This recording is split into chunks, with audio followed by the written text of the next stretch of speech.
भारतीय मूल की अंतरिक्ष यात्री सुनीता विलियम्स ड्रैगन कैप्सूल से बाहर आ गई हैं। वह जब कैप्सूल से बाहर आई तो उनके चेहरे पर मुस्कान थी और मुट्ठी तनी हुई थी। 9 महीने बाद धरती पर लौटने की खुशी उनके चेहरे पर साफ झलक रही थी।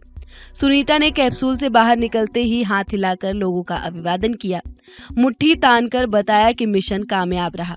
सारे सिक्योरिटी चेक के बाद ड्रैगन कैप्सूल से एक एक कर उसके अंदर बैठे अंतरिक्ष यात्रियों को बाहर निकाला गया। स्पेस स्टेशन से 18 घंटे की यात्रा के बाद वे इस कैप्सूल से बाहर निकले। करीब 17 घंटे तक उन्हें अंतरिक्ष से धरती तक का सफर किया।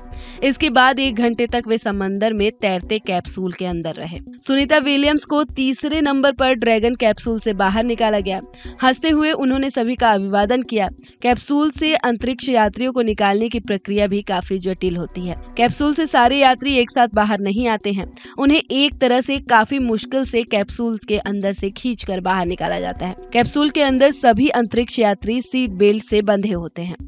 सुनीता विलियम्स और अन्य अंतरिक्ष यात्रियों को लेकर कैप्सूल ने जब धरती के वायुमंडल में प्रवेश किया तो 3500 डिग्री फ़ारेनहाइट से तपने के कारण अंदर बैठे अंतरिक्ष यात्रियों को यह किसी आग के गोले के समान लाल नजर आ रहा होगा। कैप्सूल ऐसे मटेरियल का बना होता है कि अंदर तक उतना तापमान नहीं पहुंच पाता, इसलिए बाहर के मुकाबले कैप्सूल के अंदर का तापमान काफी कम होता है। सुनीता विलियम के वापसी के बाद भारत में उनके गांव में लोगों ने पटाखे फोड़कर जश्न मनाया। सुनीता के अंतरिक्ष से सकुशल वापसी के बाद उनके चचेरे भाई दिनेश रावल ने खुशी जताई है। मैंने जब यहाँ देखा तो वो बाहर आई, तब हम लोग खुशी से कूद पड़े थे।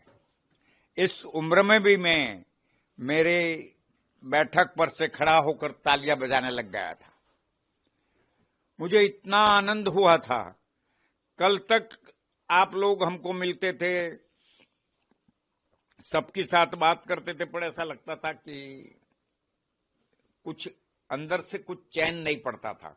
और इसमें ऐसा लगता था कि कुछ खराब हो जाएगा, अच्छा हो जाएगा, खराब हो जाएगा। तो बहुत कल परेशान था मैं। मंदिर में गया, यज्ञ करवाया, गांव में माता जी की आराधना सब लोगों ने करवाई। ये सब बातें आज भगवान ने सुनी और हमारी सुनी को वो वापस लाए। हमें बहुत आनंद है, बहुत आनंद है। जब उन्हें देखा तो हमने, आप देख सकते हो कि घर के अंदर भी हमने फूल उछाड़ कर और घर के आगे तोरण लगा दिया।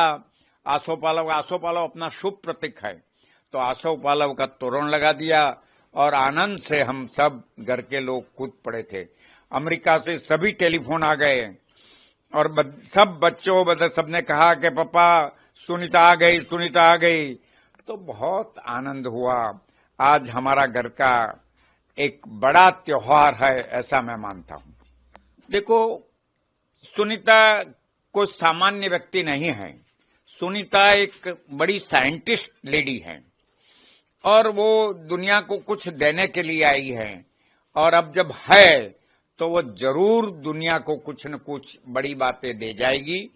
और इससे दुनिया की पॉल्यूशन के अंदर, पर्यावरण के अंदर, इलेक्ट्रिसिटी के अंदर, इस सब में कुछ न कुछ दुनिया को मिलेगा, ऐसा मुझे लगता है।